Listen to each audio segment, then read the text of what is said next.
Ladies and gentlemen, I just want to prove to you that the world we live in is wonderfully bonkers, because this here is the world's most expensive stamp.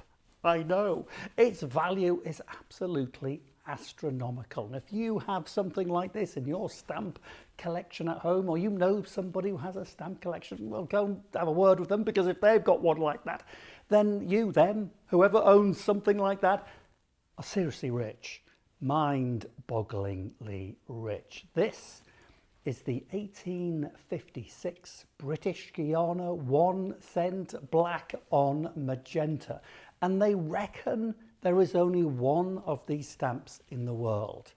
I'm not so sure myself, because the postmaster in British Guiana made very many more than one. It's just that this is the only one that's been discovered.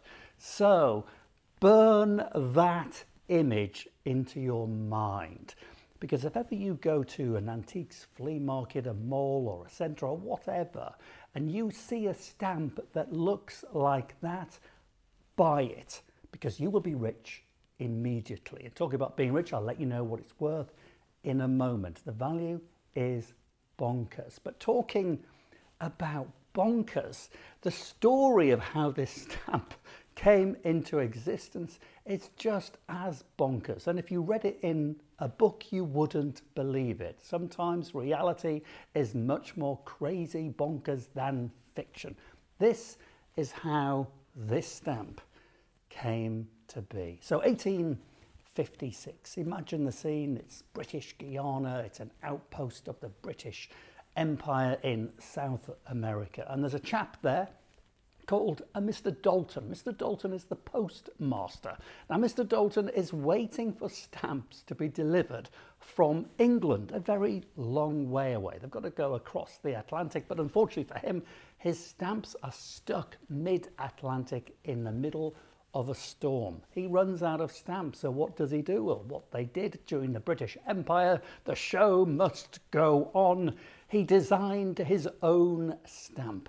He went to the local printers and he asked the printers to make him a short run, a limited edition of stamps, just to keep him going until his real stamps arrived from England. So he gave the design to the printers, his own design. Mr. Dalton made his own stamp design, very cleverly, I thought, and he quite liked it himself. However, when the stamps were delivered from the printers, he was horrified, absolutely furious, because the printers themselves had altered his design by adding a little sailing boat to the middle of the stamp. I mean, this stamp here, you can barely see it, it's so faint, but you just have to take my word for it.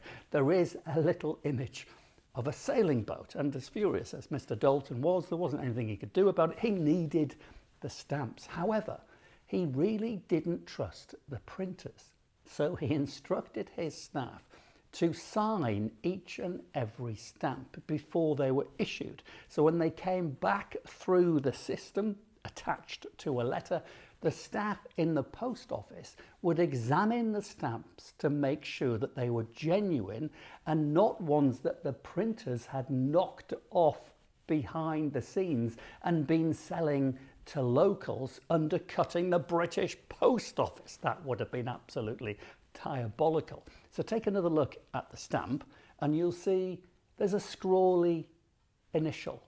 That initial is from a chap who worked in British Guiana at the post office in 1856 called Mr. White. Mr. White signed the stamp. Signed off and sent into the world as a genuine British Empire replacement temporary stamp called the British Guiana 1 cent black on magenta, and as I said at the beginning, believed to be the only one in the world. Well, I'm not so sure. Really, they made a lot of these things, it's just the others haven't been discovered. And just to prove what I was going to prove, that the world is wonderfully bonkers, ladies and gents, you, if you find one of these stamps, will be rich to the tune of 9.5 million US dollars. Isn't that just wonderful? Thanks for watching. I'm David Harper. Till next time, cheerio.